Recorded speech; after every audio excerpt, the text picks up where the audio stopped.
یوں تو قرآن کریم میں توحید کے دلائل تقریباً ہر صورت کے اندر بیان کیے گئے ہیں اور تفصیل کے ساتھ بیان فرمائے گئے ہیں، لیکن یہاں چونکہ اسلام کی بنیاد کا بیان کرنا مقصود ہے تو اختصار کے ساتھ اسلام کے تینوں بنیادی عقیدوں کا ذکر کیا گیا ہے۔ ان میں سے توحید کا ذکر ان آیتوں میں ہے، جس کی تفصیل میں نے ابھی آپ کے سامنے پیش کی۔ اب اس کے بعد دوسرے عقیدے کا بیان ہے، یعنی رسالت کا۔ رسالت کے عقیدے کا مطلب یہ ہے کہ اللہ تبارک و تعالی اپنے احکام اور اپنے دین کی تعلیمات کو انسانوں تک پہنچانے کے لیے وقتاً فوقتاً کچھ پیغمبر بھیجتا ہے۔ ان پیغمبروں پر وحی نازل ہوتی ہے اور بعض اوقات وہ وحی ایک کتاب کی صورت اختیار کرتی ہے جو آسمانی کتاب کہلاتی ہے، اور اس میں انسانوں کی ہدایت کے لیے یہ احکام درج ہوتے ہیں کہ کون سی چیزیں ان کے لیے کرنی ضروری ہیں، کن سے اجتناب ضروری ہے، کون سی چیز اچھی ہے، کون سی بری ہے۔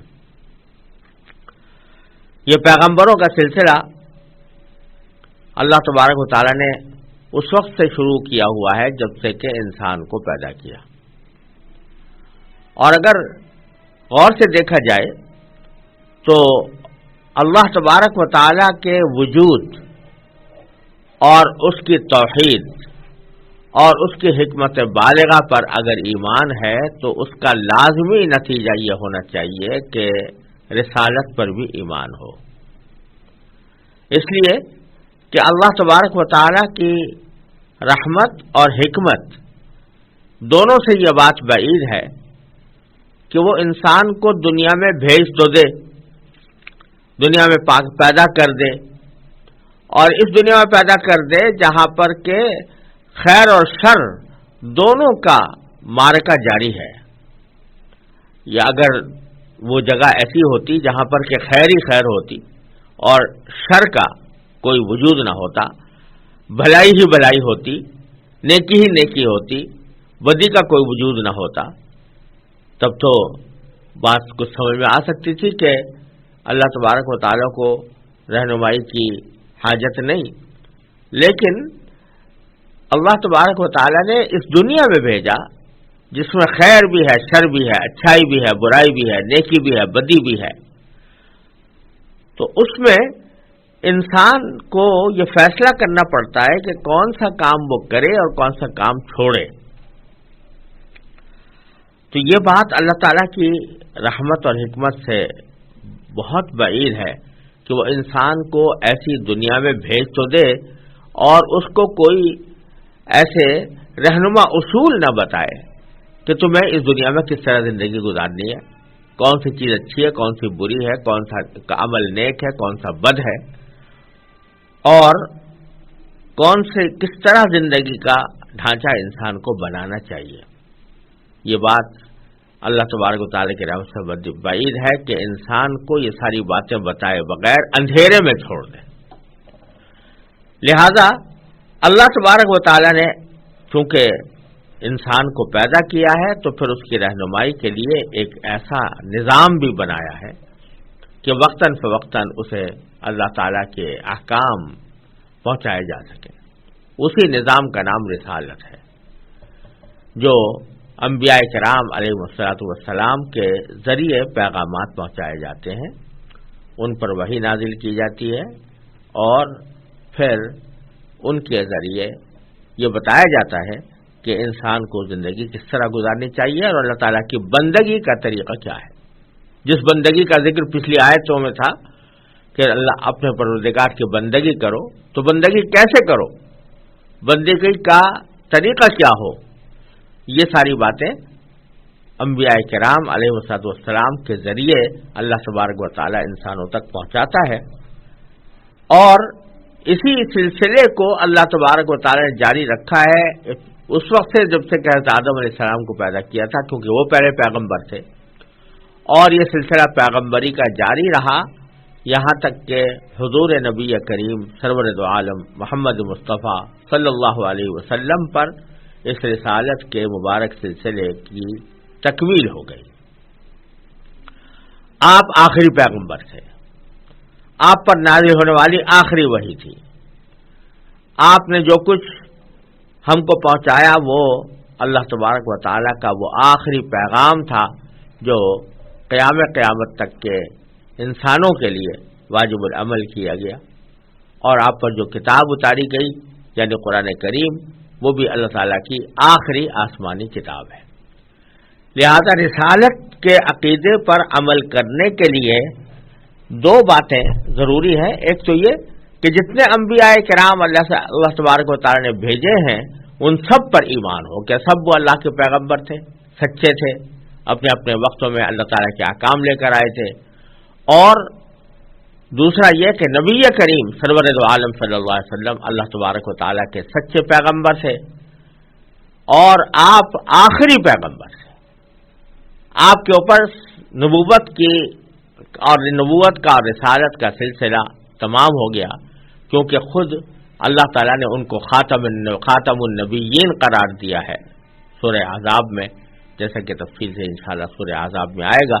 کہ آپ کو خاتم النبیین قرار دیا گیا کہ آخری نبی آپ ہیں، اور خود رسول کریم صلی اللہ علیہ وسلم نے فرما دیا کہ میرے بعد کوئی نبی نہیں آ سکتا۔ لہذا کسی بھی معنی میں کسی انسان کے لیے اب یہ گنجائش نہیں ہے کہ وہ نبی اپنے آپ کو نبی قرار دے، کسی بھی معنی میں، چاہے وہ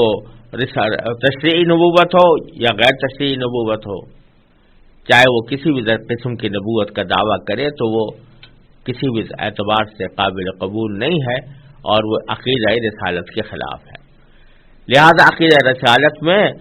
یہ بھی ضروری ہے کہ پچھلے انبیاء کرام پر ایمان لایا جائے، یہ بھی ضروری ہے کہ نبی کریم صلی اللہ علیہ وسلم کی رسالت پر آپ کے لائی ہوئی کتاب قرآن کریم پر ایمان لایا جائے، اور یہ بھی ضروری ہے کہ رسول اللہ صلی اللہ علیہ وسلم کی آخری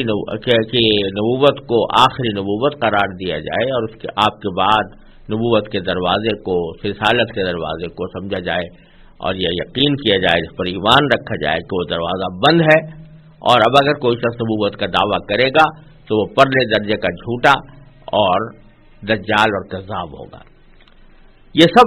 باتیں اس رسالت کے عقیدے کے اندر سمائی ہوئی ہیں۔ اور پھر آگے اب جو دو آیتیں آ رہی ہیں تو اس میں اللہ تبارک و تعالی نے نبی کریم سرور دو عالم صلی اللہ علیہ وسلم کی رسالت کی ایک واضح دلیل جو ہر انسان محسوس کر سکتا ہے وہ بیان فرمائی ہے۔ اب میں وہ دو آیتیں تلاوت کرتا ہوں اور پھر اس کی تھوڑی سی تفصیل انشاءاللہ عرض کروں گا۔ وَإِن كُنتُمْ فِي رَيْبٍ مِّمَّا نَزَّلْنَا عَلَىٰ عَبْدِنَا فَأْتُوا بِسُورَةٍ مِّن مِّثْلِهِ وَادْعُوا شُهَدَاءَكُم مِّن دُونِ اللَّهِ إِن كُنتُمْ صَادِقِينَ فَإِن لَّمْ تَفْعَلُوا وَلَن تَفْعَلُوا فَاتَّقُوا النَّارَ الَّتِي وَقُودُهَا النَّاسُ وَالْحِجَارَةُ اعدت للکافرین۔ اور اگر تم اس قرآن کے بارے میں ذرا بھی شک میں ہو جو ہم نے اپنے بندے پر اتارا ہے تو اس جیسی کوئی ایک صورت ہی بنا لاؤ، اور اگر سچے ہو تو اللہ کے سوا اپنے تمام مددگاروں کو بلا لو۔ پھر بھی اگر تم یہ کام نہ کر سکو اور یقیناً کبھی نہ کر نہیں سکو گے تو ڈرو اس آگ سے جس کا ایندھن انسان اور پتھر ہوں گے، وہ کافروں کے لیے تیار کی گئی ہے۔ ان دو آیتوں میں اللہ تبارک و تعالی نے نبی کریم سرور دو عالم صلی اللہ علیہ وسلم کی رسالت کا تذکرہ فرمایا ہے۔ دوسرے الفاظ میں آپ یہ کہہ سکتے ہیں کہ پہلی دو آیتیں لا الہ الا اللہ کے بیان میں تھیں اور یہ دو آیتیں محمد الرسول اللہ کے بیان میں ہیں، جو دونوں مل کر کلمہ طیبہ بنتا ہے جس سے انسان مسلمان ہوتا ہے۔ تو نبی کریم سرور دو عالم صلی اللہ علیہ وسلم کی رسالت اور آپ کے سچے پیغمبر ہونے پر یوں تو بہت سی دلیلیں موجود تھیں. یہ دلیل ہی کیا کم تھی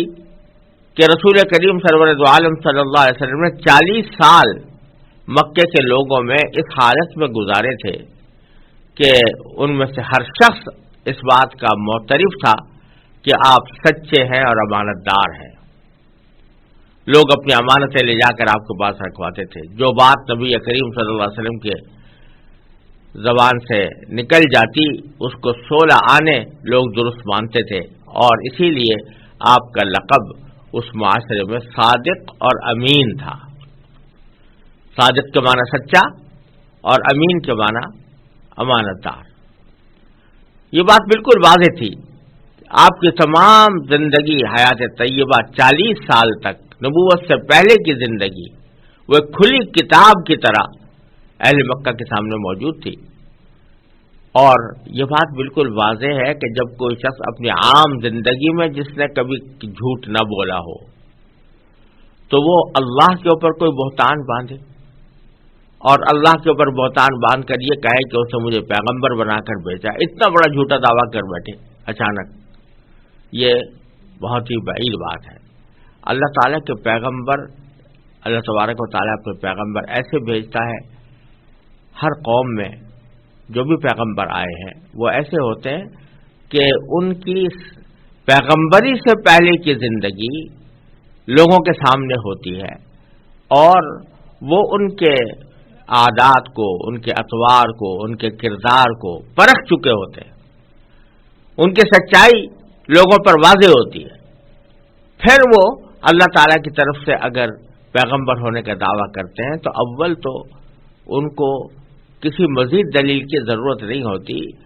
سننے والے کو اتنا ہی سمجھ لینا کافی ہوتا ہے کہ ان نے ساری زندگی کبھی جھوٹ نہیں بولا،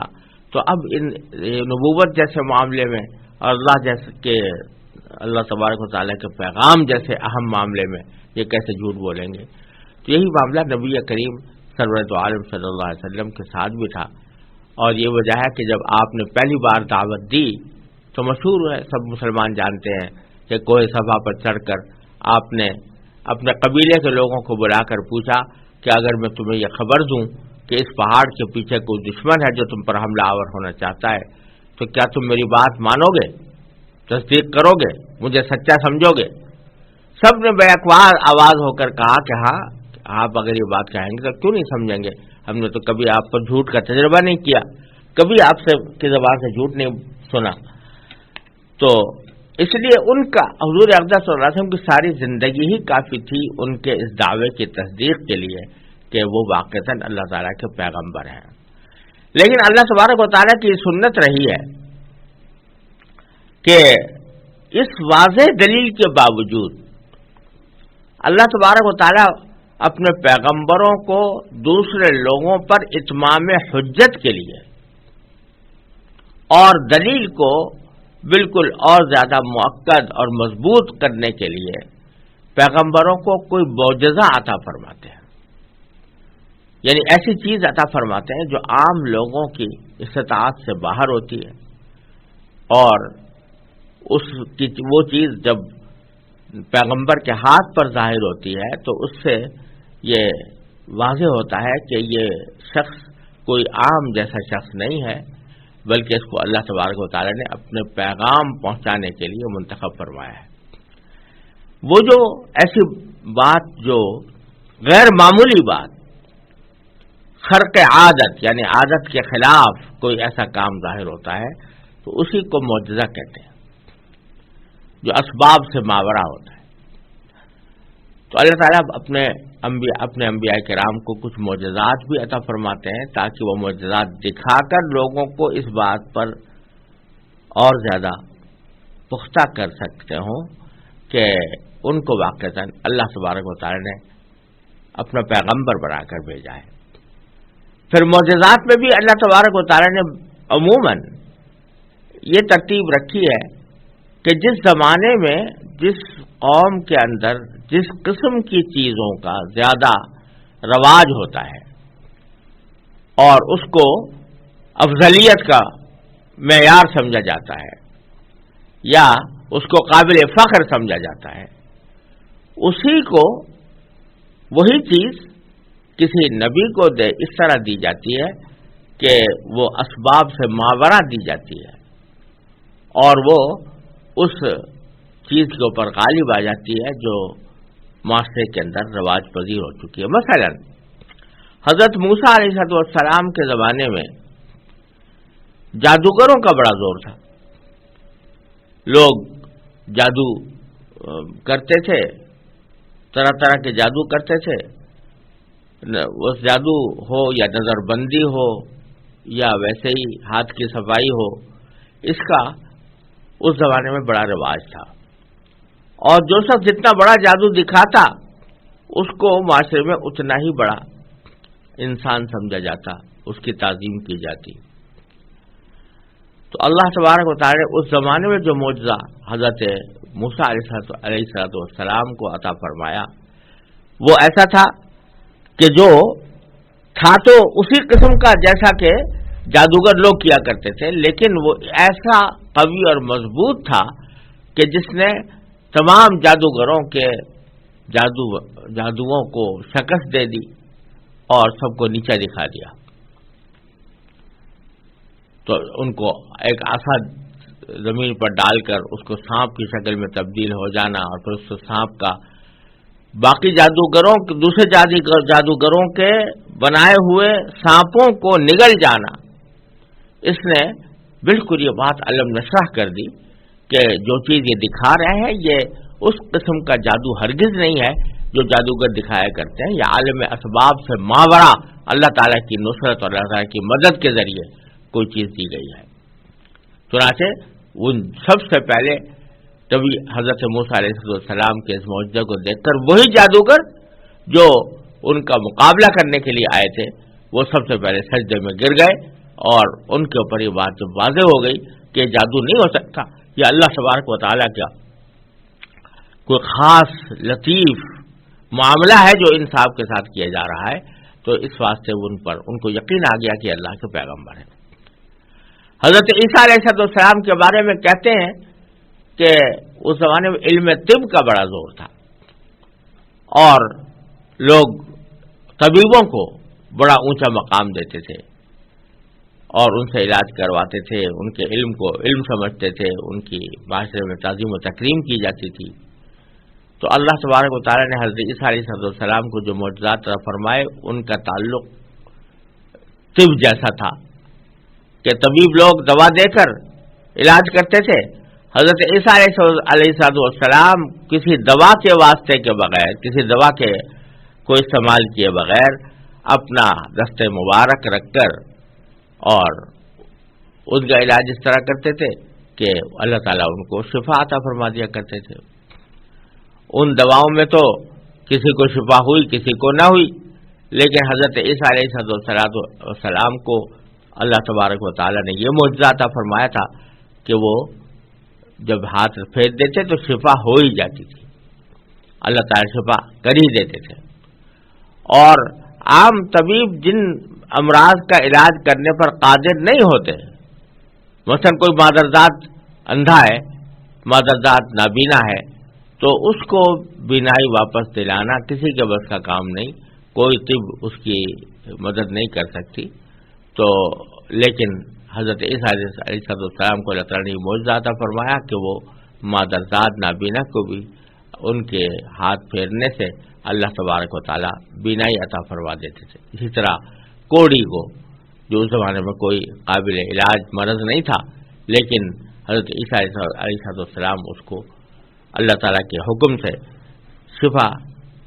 اس کو ٹھیک کر دیتے تھے. تو جس کا ذکر قرآن کریم میں آگے آئے گا. تو ہر دور میں عموماً اس قسم کا معجزہ نبی کو دیا جاتا ہے جس قسم کی چیزوں کا اس زمانے میں اتنا رواج ہو کہ ان کو قابل فخر سمجھا جاتا. حضور نبی کریم سرور دو عالم صلی اللہ علیہ وسلم جب عرب میں تشریف لائے تو عربوں میں جس چیز کا سب سے زیادہ رواج تھا اور جس کو بہت قابل فخر سمجھا جاتا تھا وہ عربوں کی فصاحت و بلاغت تھی، ان کی شاعری، ان کا ادب اور ان کی فصاحت و بلاغت. یہ اتنے اپنے فساد و بلاغت پر ناز کرتے تھے کہ جو لوگ عرب نہیں تھے ان کا نام انہوں نے عجم رکھا ہوا تھا. عجم کے معنی ہے گونگا. گویا اپنے سوا سارے لوگوں کو گونگا سمجھتے تھے، کیونکہ ان کے خیال میں قوت گویائی جتنی ہمارے پاس ہے کسی اور کے پاس نہیں ہے، اور جتنی فصاحت و بلاغت اور ہمارے بیان میں تاثیر اور بیان میں زور جتنا ہمارے پاس ہے وہ کسی اور کے پاس نہیں ہے. ان کے میلے لگا کرتے تھے، عکاظ میں میلہ لگ رہا ہے، ظلم جنہ میں لگ رہا ہے، اور وہاں بڑے بڑے قبائل کے جو سورما تھے وہ جمع ہوتے تھے اور شعروں کے مقابلے ہوتے تھے، فی البدیع اشعار کے مقابلے ہوتے تھے. یعنی پہلے سے سوچے ہوئے نہیں ہے، پہلے سے کوئی کہا ہوا قصیدہ نہیں ہے، لیکن ایک قبیلے کا آدمی کھڑا ہوتا اور وہ فی البدیع فوراً اپنے قبیلے کی تعریف میں اشعار کہتا، اور دوسرے قبیلے کی تردید میں اور اس کے حجم میں اشعار کہتا. اس کے مقابلے میں دوسرے قبیلے کا آدمی کھڑا ہو جاتا، وہ اسی بحر میں اسی قافیے میں اس کا جواب دیتا. اور یہ منظر ابھی کچھ عرصے پہلے تک بھی موجود تھا، اور اہل عرب کے ہاں یہ مقابلے ہوا کرتے تھے اور حیرت انگیز طور پر ہوا کرتے تھے. تو ان کو اپنے فصاحت و بلاغت پر ناز تھا. وہ کہتے تھے ہم سے بہتر کسی اور کی زبان نہیں ہو سکتی. وہ شاعر بڑے زبردست تھے، وہ خطیب بڑے زبردست تھے، اور شاعروں اور خطیبوں کو ان کے معاشرے میں بہت اونچا مقام حاصل ہوتا تھا. تو اللہ تبارک و تعالیٰ نے نبی کریم سرور دو عالم صلی اللہ علیہ وسلم کو جو معجزہ عطا فرمایا وہ قرآن کریم کی شکل میں عطا فرمایا. کہ قرآن کریم ایک ایسا کلام ہے کہ جب اہل عرب نے اس کو سنا، بڑے بڑے شاعروں نے، بڑے بڑے خطیبوں نے، فصاحت و بلاغت کے شناوروں نے، تو سنتے ہی یہ ان کا دل پکار بیٹھا کہ یہ کلام کسی انسان کا نہیں ہو سکتا. یہ کلام یقیناً اللہ تعالیٰ کی طرف سے آیا ہے، کیونکہ انسان کے بس میں نہیں ہے کہ وہ اس جیسا کلام لا سکے. اس کے بے شمار واقعات روایات میں موجود ہیں، اور میرے والد ماجد حضرت مولانا مفتی محمد شفیع صاحب قدس اللہ تعالیٰ سرہ نے اپنی تفسیر معارف القرآن میں تفصیل کے ساتھ وہ واقعات بیان کیے ہیں جن میں اہل عرب کا قرآن کریم کو سننا اور اس کا ان کے اوپر اثر ڈالنا یہ مذکور ہے. تو یہاں اللہ تبارک و تعالی نبی کریم سرور دو عالم صلی اللہ علیہ وسلم کے اس معجزے کا تذکرہ فرما کر سرکار دو عالم صلی اللہ علیہ وسلم کی رسالت کو ثابت فرما رہے ہیں. اور وہ ایسی کھلی ہوئی بات ہے کہ ہر انسان اس کو محسوس کر سکتا ہے، سمجھ سکتا ہے.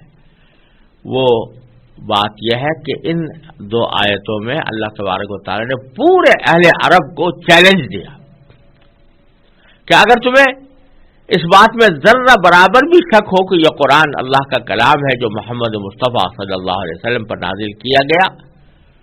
تو تم تو بڑے خطابت و شعر کے سورما ہو، فصاحت و بلاغت کے شناور ہو، اس قرآن جیسی ایک صورت ہی بنا لاؤ اور بنا کر دکھا دو، تو پتہ چل جائے گا کہ تم